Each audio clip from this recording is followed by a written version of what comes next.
안녕하세요. 안양 윌스 기념병원 관절센터의 김민기 원장입니다. 우리 무릎 관절의 오다리, 내반 변형에 대해서 말씀드리려고 합니다.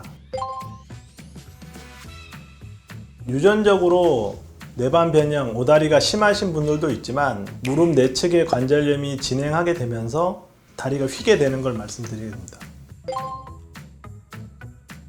저희가 보통 구두 같은 걸 신게 되면 발이 바깥으로 돌아갑니다. 바깥으로 돌아가면서 걷기 때문에 바깥쪽, 뒤쪽에 굽이 많이 닳게 됩니다. 나중에 신발을 보면 한쪽만 닳아 있는 걸 보실 수가 있는데요. 이게 무릎에는 똑같이 적용될 수 있는데 무릎의 내측에만 관절을 이루고 있는 연골판이나 연골에 손상이 되면서 내측이 좁아지게 되면서 무릎이 바깥으로 점점 벌어지게 되는 게 내반 변형, 오다리가 되겠습니다.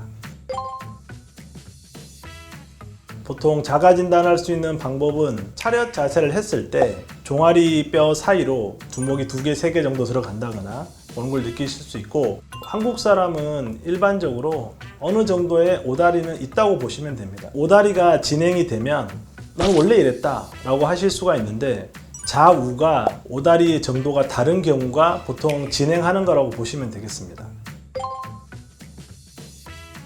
가장 정확한 진단 검사 중에 하나라고 할 수 있는 게 엑스레이를 찍는 겁니다. 무릎의 체중이 부하됐을 때 변형이 있는 것을 봐야지 되기 때문에 서서 골반부터 발까지 전체 사진을 다 찍게 됩니다. 그리고 그것을 이어서 전체 한 장의 사진으로 보게 됩니다.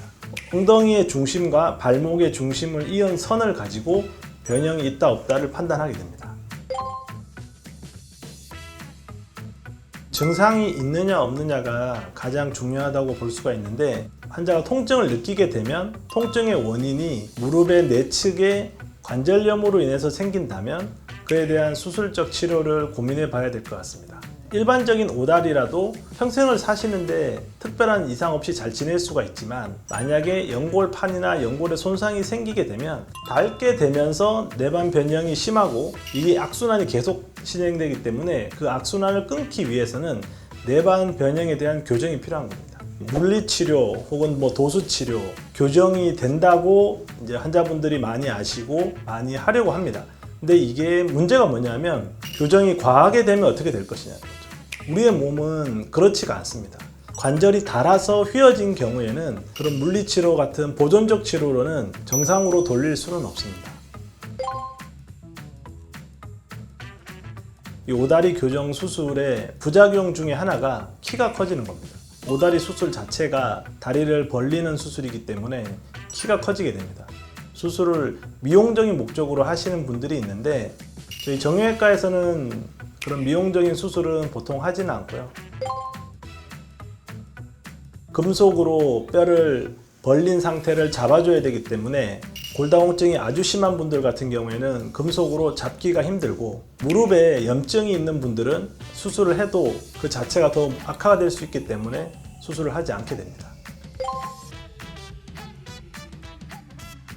오다리가 있는 것 자체가 문제가 되는 경우는 없고 위험 요소를 가지고 있다고 생각하시면 되겠습니다. 오다리가 내가 심하다고 생각이 드는데 무릎에 불편함이 있다면 병원에 오셔서 검사와 진료를 받아보시는 게 필요할 거라고 생각합니다. 지금까지 안양 윌스 기념병원 관절센터 김민기 원장이었습니다. 감사합니다.